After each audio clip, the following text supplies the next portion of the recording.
out.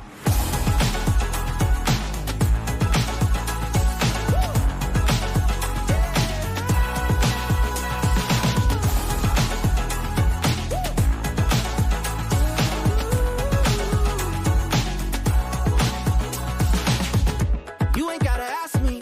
We can hit the road, got room in the backseat. Boys from the back street, come so far just singing over rap beats. See you on the way up, only looking down when we're seeing where we came from. You ain't gotta wait up, never gonna slow back down. And there's no stopping now, they can't take us down. There's no reason to fight this feeling, 'cause I love this life, yeah, it feels alright. And there's no reason to stop believing, 'cause I love this life, and the future's bright. And there's no reason to fight this feeling. Yeah, I love this life. Yeah, I love this life. Yeah, I love this life. Yeah, I love this life.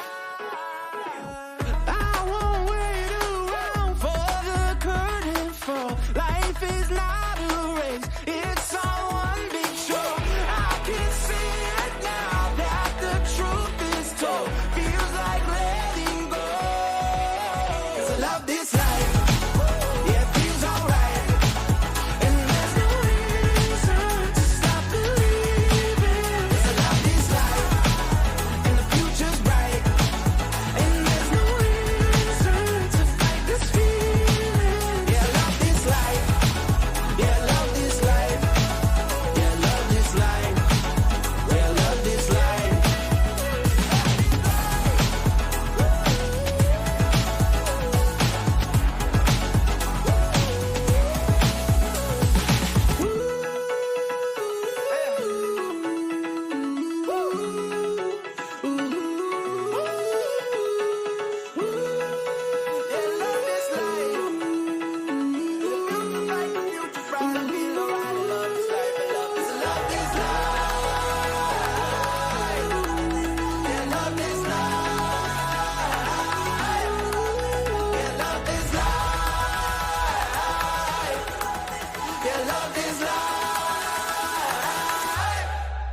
Cause I love this life, yeah, it feels alright.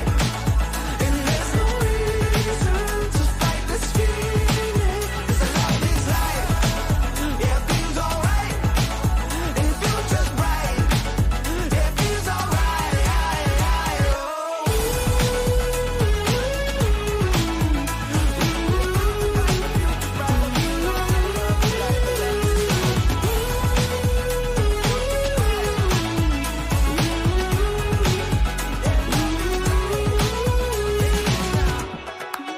Yeah, I love this life. Yeah, I love this life. Yeah, I love this life.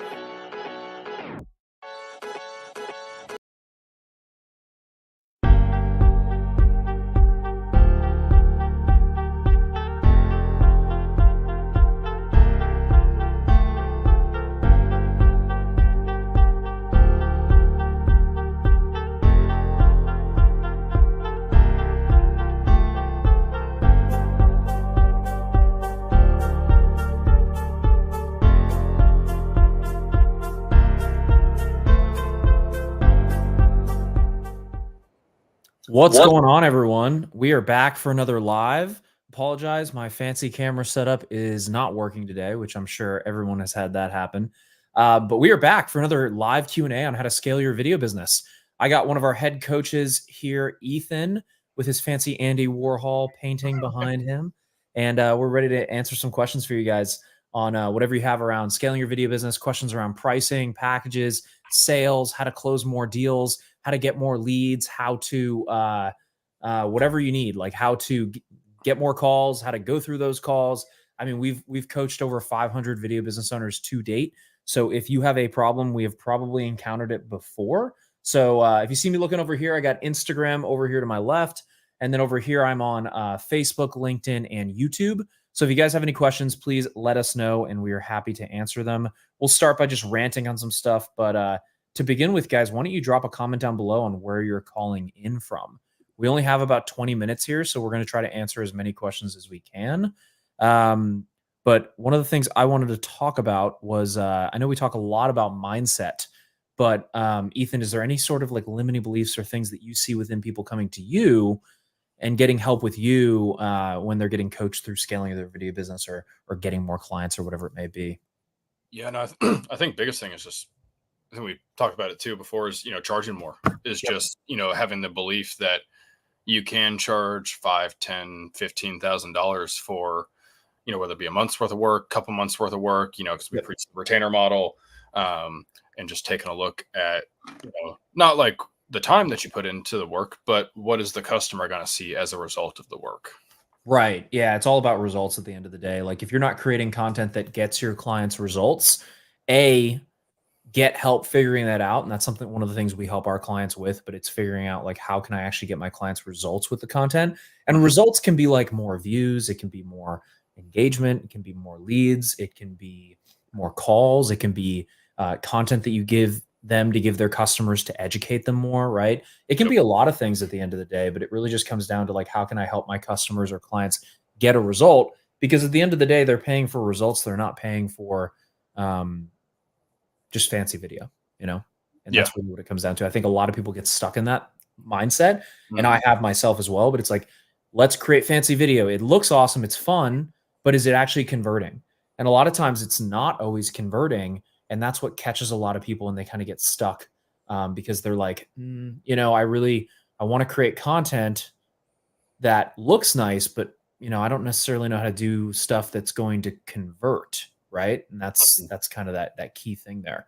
Yep. Um, The strategy part is important. So you're it's not, a strategy, and I think I had a question from one of our clients earlier today, maybe yesterday, and Ethan, you and I were talking about this, but it's like you have to understand what each video does within a sales funnel, because a lot of us are videographers, a lot of us love the craft, but we don't understand how each video actually works within a funnel for our clients.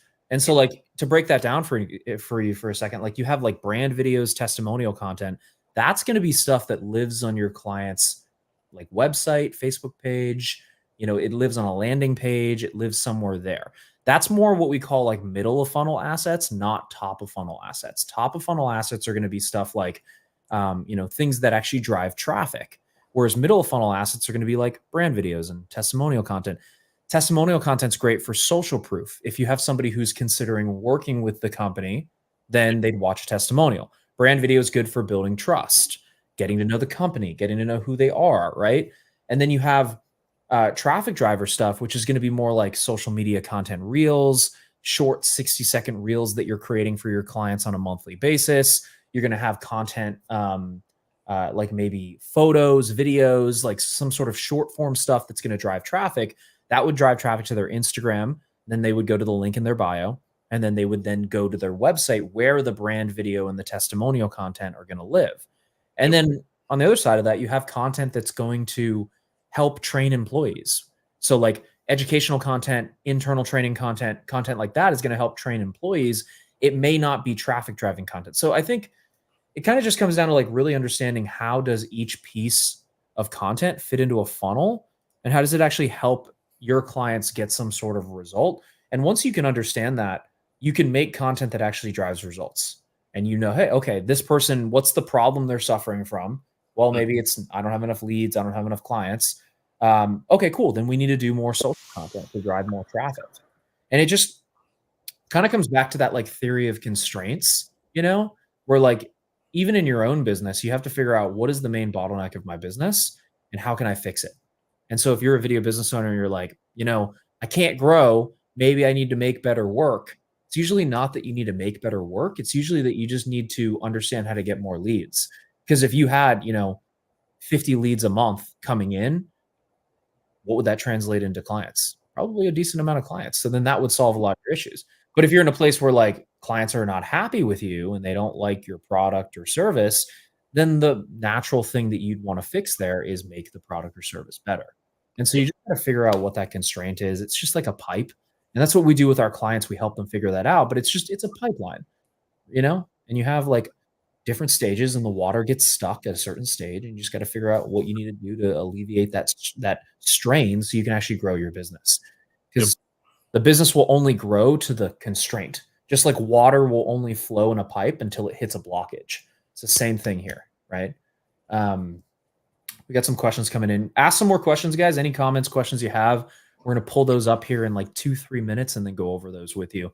But another thing I wanted to talk about too, Ethan, is like we talked about this, but it's like the focus aspect, right? Mm-hmm. So it's like a lot of creatives are not focused. And that's ultimately, it's what made them really good creatives, but it's not what's going to contribute to their growth in the future. It's like one of those like, it got you here, but it's not going to get you there kind of things. You know what I mean? Yep. Yeah. Yeah. Like, yeah, whatever gets you from 5 to 20,000 a month is not going to be the same thing that gets you from 20 to 100. Mm-hmm. Yeah. Because like what got you to 20,000 a month was probably you doing all the work yourself and like grinding and hustling and doing it all yourself. But to get from like 20 to 100K a month, and I've went through this myself, like to get from 20 to 100K a month, you need to be able to work through other people. Like you can't grind and hustle your way to 100K a month. It is really, really difficult. Like it's not possible. What'd you say? There's not enough hours in the day to take There's not enough hours in a day. You physically can't do it because like you need to work through other people. And if you can't buy back that time, it's next to impossible to scale because like you can't like let's use the example of like client shoots. If you're doing 100K a month, let's pretend that you have to do like 10 shoots a week. These are just basic, like this isn't usually accurate, but like I'm just making it up. But let's say you have to do 10 shoots a week. Can you physically do 10 shoots a week yourself? Probably not. No. If you do, you're not going to have any life. And so you need to be able to work through other people and hire videographers and editors and people around you to start to buy that time back to actually be able to be more creative. And I heard this really good quote that I liked, or this kind of analogy I liked the other day, and it's called the lazy creative. And it's like, you need to create your business around the things that you love to do and are really good at. And you need to only focus on doing those things. And so if you're really good at something, everything else is a distraction. You need to be able to hire other people to then do those things. Now, this doesn't mean go hire a salesperson or go hire a marketing agency. It means you need to learn how to do those things and then get someone's help with bringing someone in-house to do those things. Because a lot of people make that mistake. They're like, let me go just hire a salesperson. Let me just go hire a marketer. Like, why is that not a good idea, Ethan? You have no idea if they're doing a good job or not. Because you don't know how to do the job. You don't know what a good looks like. Right. 5% close rate. That's amazing. It's not. It's almost like if you hired a videographer, but you didn't know how to shoot content, how would you be able to teach them anything? Yep. It'd be really, really difficult, Yep. You just have to take it at face value. Yeah. So the biggest thing is just figure out what you're really good at, be able to find the people once you learn how to do the skills, outsource that to other people, and then buy that time back. So then you can only focus on creating. Imagine if all you had to do every day was wake up and create, and everybody else took care of all the things you didn't like about your business or you didn't like to do.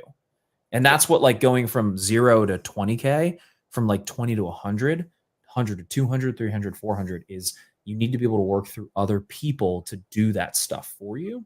You can't do it yourself. It's just not possible. Yep. No, 100%. Couple questions on Instagram. I've had 3 paying clients, but it's mostly people I know. What is the first step to getting more clients? One Motor Group. So first step is going to be, number 1, get case studies with those clients that you had. So what sort of result did you get for them? Figure out a way to measure that, get a case study. And then step 2 is going to be figuring out, okay, which niche am I targeting? Who am I targeting? And then going after more of those people and showing them the case studies that you did with these first people and doing outreach, right? And reaching out to those people saying, hey, we're looking for a couple more people in this niche to work with. I'm not sure if you know anybody who might be interested, but we're looking for a couple other people in this niche to work with. Do you know anybody? Here's some results that we got for our past clients. And that's where a lot of people get it wrong, is they're like, can I shoot a video for you? Clients don't care about that. Show them the results you got. Hey, can I shoot this content for you that helped, Johnny over here generate $100,000 in a month using this content? Yeah, I'm interested now. But if you just say content, I have no context for that. You know what I mean? Yep. No, yeah. Case studies are huge. It's like, you're going to a new restaurant, you're buying something. You're looking at the reviews, right? Yep, exactly. I'm not going to a restaurant that has no reviews. I'd be scared of that. Yeah. I don't know what they're doing in the kitchen. Why has nobody been here? Yeah, exactly. Yeah, I don't know what they're doing back there. Let's see. What's your take on the cannabis industry? It's a slippery slope, getting banned and risking have accounts being shut down. Ethan, you've worked with a bunch of our clients who've done that. I know, like Anthony in New York's worked with the cannabis. Yeah, I know. And I know you know more about the ad side of things. Did Facebook lift some of the restrictions around the market? They've lifted some restrictions around ads. But I know like organic content is fine. You can't, I think some of it is like you can't directly name it or sell it directly, but you can picture it in posts. Yeah. But those things are constantly changing too. They are. Tommy, I know you're on Instagram asking this. I personally would probably say if you have clients that are in the cannabis industry, that's great, but I maybe wouldn't pursue it. I'd keep it as like a side niche and find a niche within like home service or medical or service-based industries that have a lot of like a higher ticket value, because like cannabis is good, but what's the average order value for someone who purchases that? Like 50, $100, $200 maybe. When you go to like home service, medical, or other niches that have a higher average order value, then you can charge a lot more because each client to them is worth like 100K, 50K, whatever it may be. With some of those restrictions, it can be a bit volatile because you're kind of it can be volatile. It's a little risky to base your entire business off of that. So I would probably say like have a side niche and another like more stable niche that you're working with. That's something we help our clients with, obviously, in figuring out which niche they should go after. But any sort of home service or service company or someone who sells something for a high ticket amount of money is usually fairly safe to go after. And hopefully that makes sense. Let's tackle a couple questions over here, guys, and keep asking them in the chat. We will try to answer as many as we can. We're just going to rapid fire here. We got some meetings we got to get to in like 10, 12 minutes here. So I'm going to try to get as many as I can. Yeah, that makes sense. Absolutely, Tommy. Hopefully that was helpful. What are your top 3 lead magnets for new clients, excluding referrals? Maybe you can clarify this, Rough Cuts, but lead magnets for you getting clients, or if you're running a lead magnet for your clients. Clarify that for me in the chat, and I will answer that for you. Anson, I live in a rural community in Michigan. Any tips on charging more in a community that isn't used to it? I know my worth of my work, but I want to be realistic. I just think that's a mindset thing. If I'm going to be really blunt and honest with you, Anson, like it doesn't really matter where you live. It matters the value you provide to the clients, right? Let me move this out of the way. Because we have a client, Graham Duvall, who is in Maine, right? Yeah, Maine. Rural Maine in the middle of nowhere. It's all mom and pop shops, and he charges like $25,000 to $60,000 for 3 to 6 month content packages. So like it is really a mindset thing when it comes to like charging more. And it's not necessarily that it's the community holding you back. It's what results can you show your clients to justify your cost, right? Because like I'm sure there's local businesses where you are. I'm sure there's people who like restaurants, right? I use this analogy. There's gyms. Mm-hmm. If a gym won't pay you $1,000 for a video, but the gym will invest hundreds of thousands of dollars in gym equipment, they have the money. They have the money. They just don't see the value in your content to spend that money, right? And that's a harsh reality a lot of people don't want to, think of. And I don't mean to be blunt, but it's like that's where getting more case studies, showing them the value. That's something we help our clients with, obviously, but like showing them the value of what it is that you can provide and how you can help them actually increase revenue and make more money. And then they're willing to spend more money with you. Like if we just get super tactical with it, like if I pay you 10 grand and I pay 10 grand for a video and you can make me 100K, that's a good return on my investment as a business owner.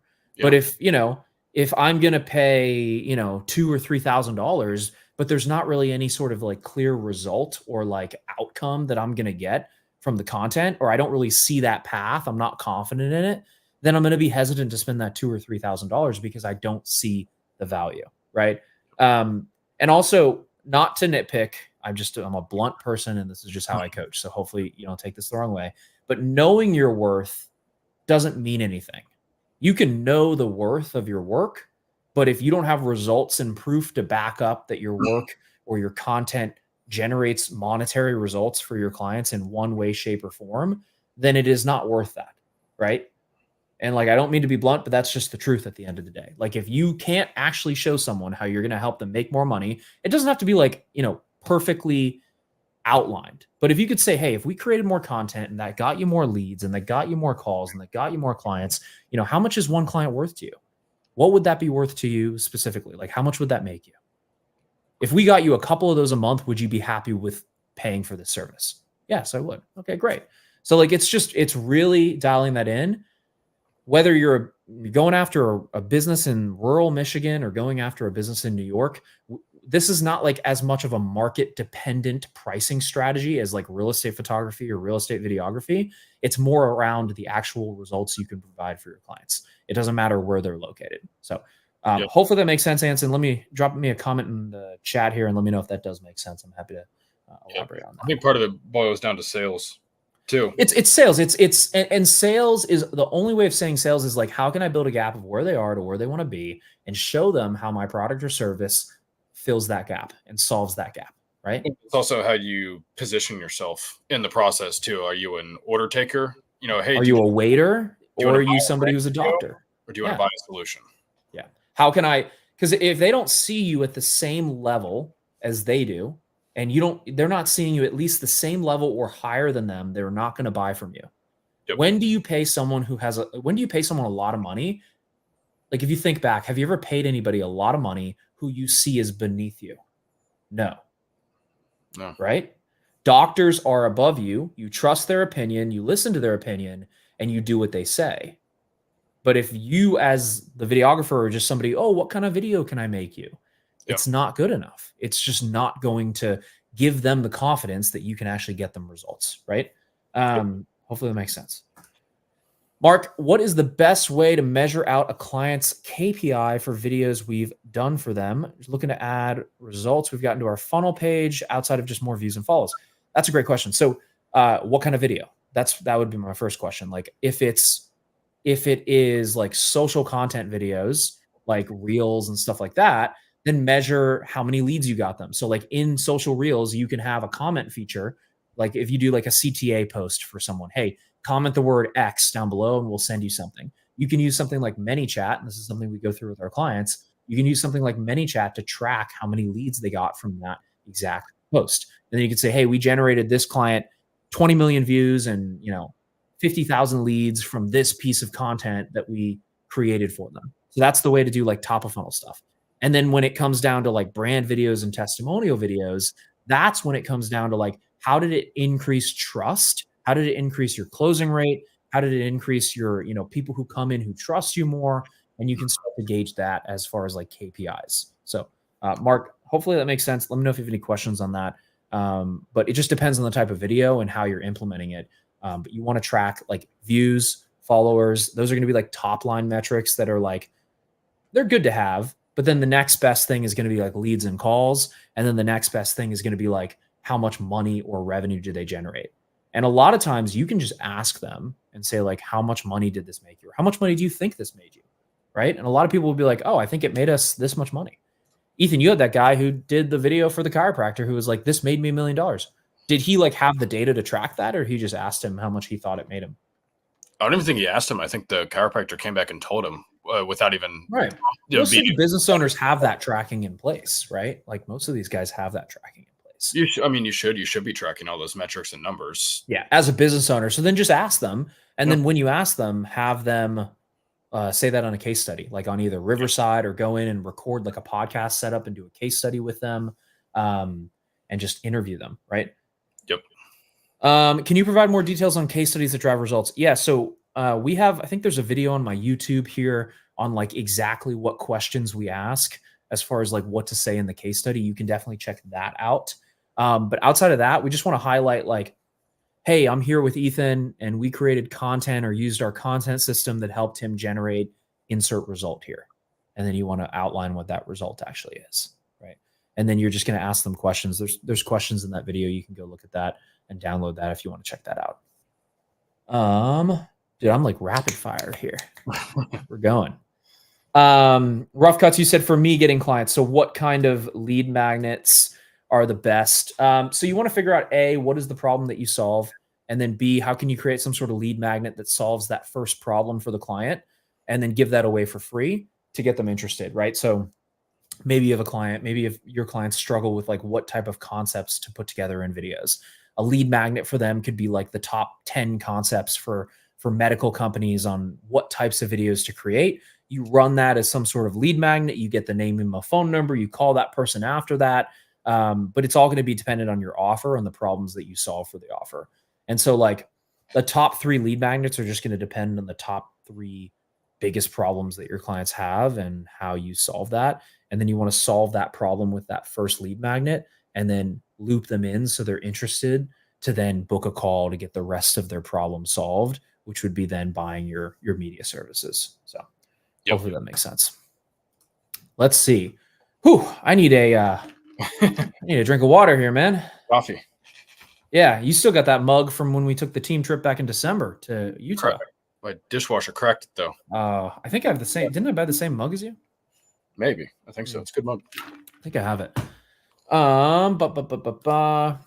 Turbo Labs Media.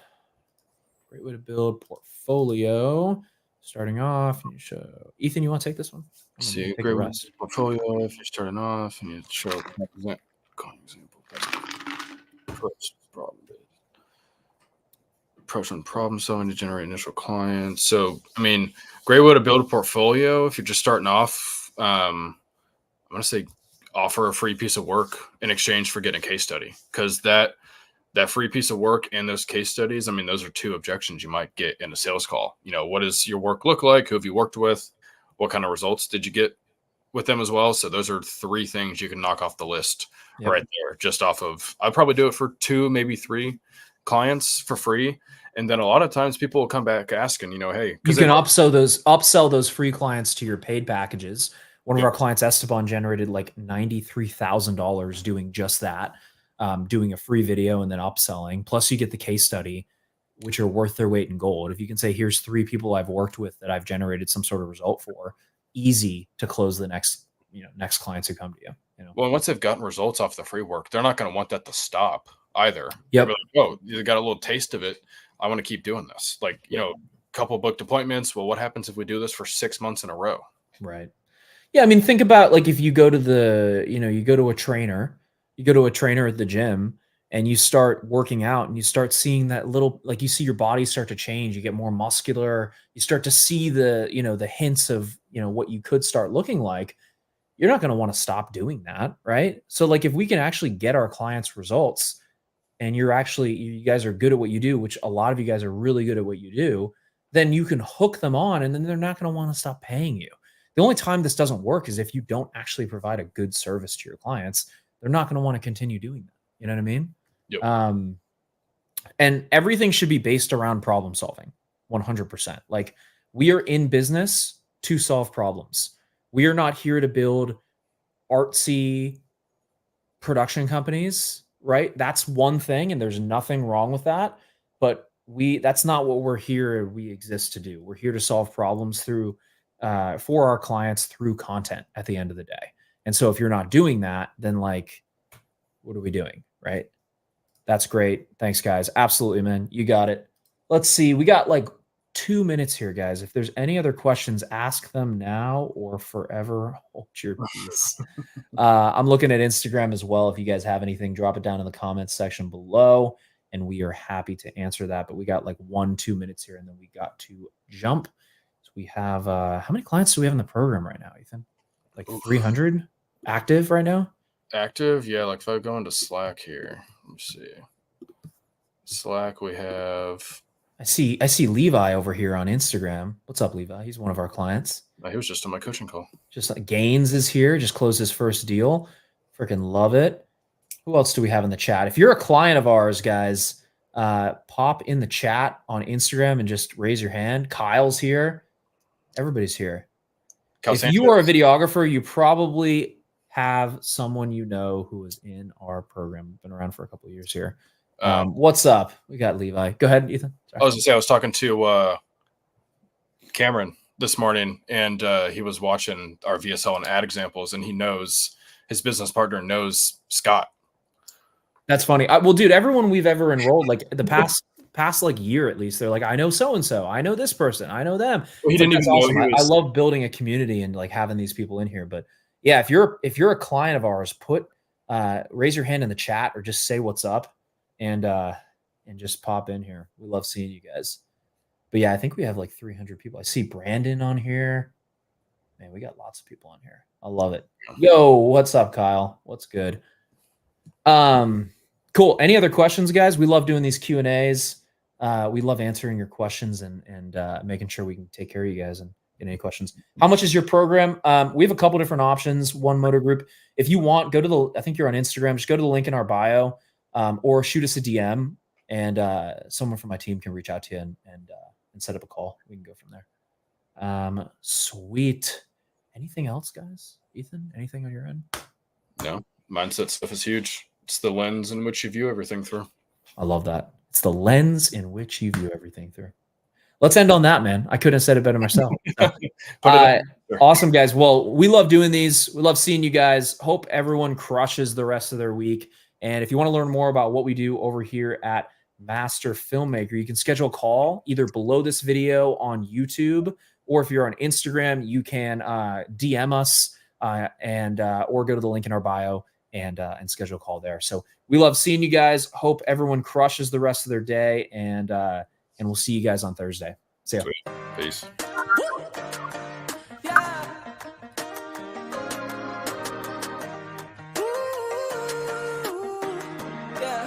I'm feeling like a brand new me. Brand new, brand new. Brand new, brand new. I blew away the clouds I was standing under. Traded all my rainy days for a little summer.